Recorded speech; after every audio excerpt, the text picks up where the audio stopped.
बिस्मिल्लाहिर्रहमानिर्रहीम। आज हमने जो टॉपिक डिस्कस करना है इसका नाम है लाइसोसोम। लाइसोसोम को सबसे पहले हम डिफाइन करेंगे। This is a single membranous cytoplasmic organelle. Cell के साइटोप्लाज्म के अंदर सिंगल मेम्ब्रेनियस ऑर्गेनेली पाया जाता है जिसे हम लाइसोसोम कहते हैं। इसे सबसे पहले डिस्कवर किया था डेडब ने इन द 1949। अगर लाइसोसोम के वर्ड के ऊपर फोकस करें तो ये दो पार्ट्स के ऊपर मुश्तमिल है। इनमें एक लाइसो जो कि लाइसिस से निकला है जिसका मतलब है स्प्लिटिंग, और दूसरा सोमा जो कि सोम से निकला है जिसका मतलब है बॉडी। और लाइसोसोम को इसी वजह से हम स्प्लिटिंग बॉडी कहते हैं। स्प्लिटिंग बॉडी से मुराद है ये किसी भी सब्सटेंस के साथ अटैच होता है और अटैच होने के बाद उसे छोटे छोटे पार्टिकल के अंदर डिवाइड कर देता है। तो इसी वजह से लाइसोसोम को स्प्लिटिंग बॉडी कहते हैं। अगर एंजाइम की बात करें तो मोर देन 40 से ज्यादा एंजाइम इसके अंदर होते हैं। इनमें से एसिड फास्फेटेज हाइड्रोलिटिक एंजाइम जो कि डाइजेस्टिव रोल प्ले करते हैं लाइसोसोम के अंदर शामिल होते हैं। ये इंट्रासेलुलर डाइजेशन करवाता है और उसके बाद डेवलपमेंटल प्रोसेस के दौरान ये एक्स्ट्रा सेलुलर डाइजेशन भी करवाता है।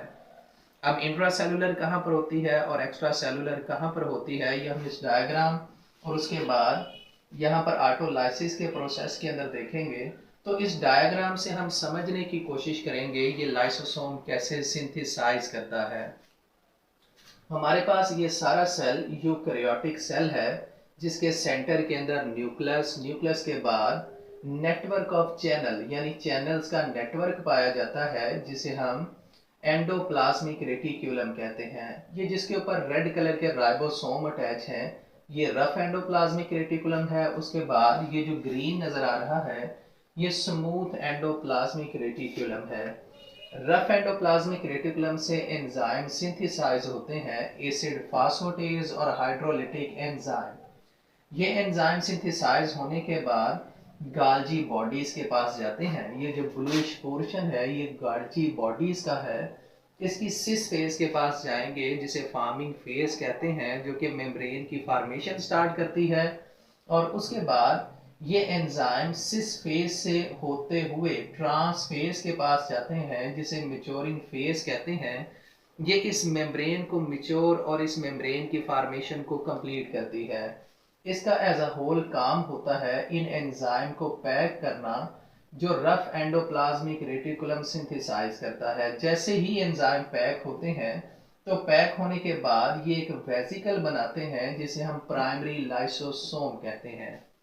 अब प्राइमरी लाइसोसोम ऐसा लाइसोसोम होता है जो डाइजेस्टिव एक्टिविटी से पहले है। उसके बाद जैसे ही प्राइमरी लाइसोसोम फूड वैक्यूल के साथ अटैच होता है इसे हम सेकेंडरी लाइसोसोम कहते हैं। अब सेल के अंदर सेकेंडरी लाइसोसोम कैसे बनेगा और कैसे फूड पार्टिकल के साथ अटैच होता है हम इस डायग्राम की मदद से समझते हैं। सेल अपनी मेम्ब्रेन के जरिए करता है फेगोसाइटोसिस, और फेगोसाइटोसिस होता है engulfing of solid particle by infolding of membrane. जैसे ही मेम्ब्रेन इनफोल्ड करके एक फूड पार्टिकल को अपने अंदर इनगल्फ करेगा और इनगल्फ करने के बाद फूड वैक्यूल बनाएगा। इस फूड वैक्यूल के साथ लाइसोसोम अटैच होगा और डाइजेस्टिव एक्टिविटी स्टार्ट होगी। इसे हम सेकेंडरी लाइसोसोम कहते हैं। अब जब फूड पार्टिकल सेल के अंदर आ चुका है तब ये डिफ्यूजेबल नहीं होता, इस वैक्यूल से बाहर नहीं आ सकता।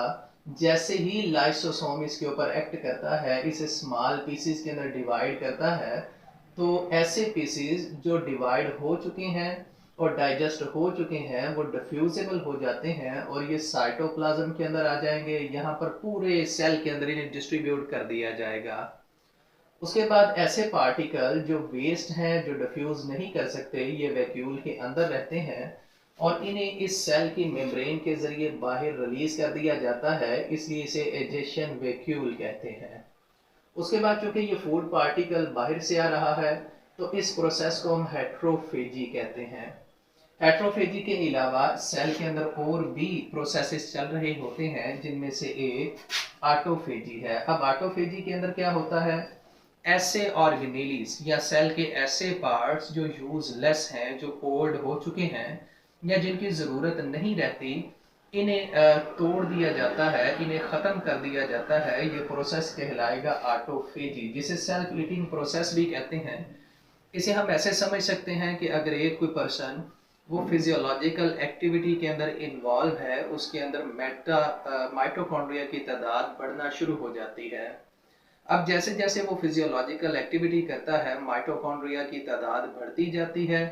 अब कुछ अरसे के बाद वो फिजियोलॉजिकल एक्टिविटी को छोड़ देता है। बॉडी को एक्सेसिव माइटोकॉन्ड्रिया की ज़रूरत नहीं होती, वो इस लाइसोसोम के ज़रिए इन्हें तोड़ना, इन्हें ख़त्म करना शुरू कर देता है। This is called autophagy. यहाँ पर हमारे पास यही दिखाया गया है, ये लाइसोसोम है, ओल्ड माइटोकॉन्ड्रिया के साथ अटैच होंगे और इसे तोड़ना शुरू कर देंगे ताकि सेल रीन्यू हो सके और रिसाइकल हो सके। ऑटोलाइसिस क्या होता है? ऑटोलाइसिस एक्स्ट्रा सेलुलर डाइजेशन के अंदर आता है। अब जानदारों की डेवलपमेंट के दौरान ये लाइसोसोम सुसाइडल बैग के तौर पे काम करता है। सुसाइडल बैग से मुराद है जिन सेल के ऊपर ये जाके गिरेगा, एक तो खुद ये बर्स्ट होगा, खुद टूट जाएगा, दूसरा जिन सेल के ऊपर ये फॉल कर रहा है उन्हें भी तोड़ देगा। तो डेवलपमेंट ऑफ, अगर हम फ्रॉग की बात करें तो इसका टेडपोल जिसके पास टेल होती है, लाइसोसोम यहाँ पर डेवलपमेंटल प्रोसेसेस के दौरान फॉल करेगा और इसकी टेल को ख़त्म कर देगा। This is called suicidal bag और ये पूरा मैकेनिज्म कहलाता है ऑटोलाइसिस।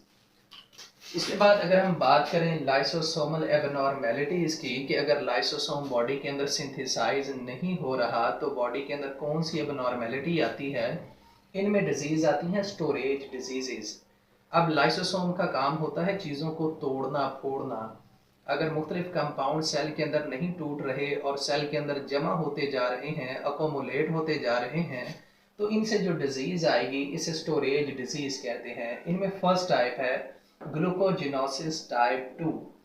ग्लूकोजिनोसिस टाइप 2 के अंदर ऐसे एंजाइम जो ग्लाइकोजन को तोड़ के ग्लूकोज बनाते हैं वो नहीं बनते और एक्सेसिव ग्लाइकोजन लिवर और मसल सेल्स के अंदर जमा होना शुरू हो जाती है। इस डिजीज को हम कहते हैं ग्लूकोजिनोसिस टाइप 2। टे-सैक डिजीज, इसमें ब्रेन के अंदर लिपिड एक्सेसिव अमाउंट के अंदर स्टोर हो जाते हैं और ऐसे एंजाइम नहीं बनते जो लिपिड को तोड़ सकते हैं। इस डिजीज को हम कहते हैं टे-सैक्स डिजीज। ये कंजेनिटल डिजीजेस हैं, यानी पैदाइशी बीमारियां हैं जो बर्थ के साथ किसी भी पर्सन के अंदर आ जाती हैं। तो डियर स्टूडेंट्स, ये हमारा टॉपिक था लाइसोसोम, जिसमें हमने मुख्तलिफ पॉइंट्स को डिस्कस किया था। प्राइमरी लाइसोसोम, सेकेंडरी लाइसोसोम, इसकी सिंथेसिस और स्टोरेज डिजीज़ वगैरह को।